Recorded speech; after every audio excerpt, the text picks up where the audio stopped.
Ano ko ginawa? Una, 1 minute time frame. Wala pa yan. Wala pa itong mga to. Nandito pa lang. 9:30, 9 o'clock. Balikan natin ha. 9 o'clock. So ito po. Yaan pa lang po ang itsura kanina nung candle. Nakita ko lang na bumababa. So nag-drawing tayo dito ng possible sniper zone. Meron pa akong nilagay dito na una. Parang dito nga yung una kong entry yata kanina. Alright, yun. So nakaabang na tayo. May sniper zone. Pumasok ako dito nung una. Yun po, no?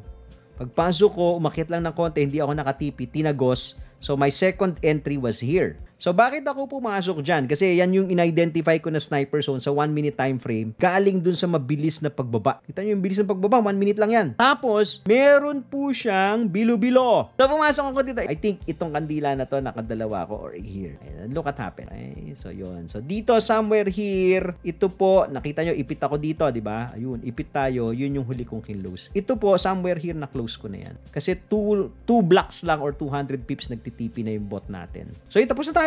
Look what happened. After that, bumababa, umakyat-akyat. Hindi na, sinarado ko na. Bumaba pa wala. Yeah, may entry ka pa. So kung naiwanan ka, for example, you're a sniper, sige, nag-antay ka pa ng isang confluence. Ayan pa po, may long pa tayo kay Tipay sa 1 minute. Ito, pwede ka pa dyan. O pwede ka pang bumalik yan. So usually, ganyan po yan eh. Babalik, pwedeng balikan ulit. Isang balik pa. So pwede ka mag-antay pa ng bilo-bilo. Ayun, de may bilo-bilo na naman. De pasok ka na naman. O, may bilo-bilo pa. Ang lakas man, nakita man, lakas manakot nito. Kung hindi wala kang sistemang matino, dito pa lang shake out ka na eh. Hindi ka nakabasok dito. Ayun pa, may next entry oh. But never, ever, habulin mo na malayo na yan doon sa zone mo. Anong bibili niya? Kung ma-miss mo, it's okay. I've missed a lot of trades in my life. It's okay. So, that's the result of our trade. Another thing ha, yung dip sa first 5 to 10 minutes nung 1 hour, ay binabantayan ko din yan. Kasi nakita nyo kanina, bumababa po ito, no? Ayan, 9 o'clock, no? Bumababa siya. Nakita ko sa inyo yung candle, ha? 1 hour. Nag-dip yung candle, oh. Yung first 5 to 10 minutes na dip na yan, tas may sniper zone ka, usually dyan ako nag-aabang.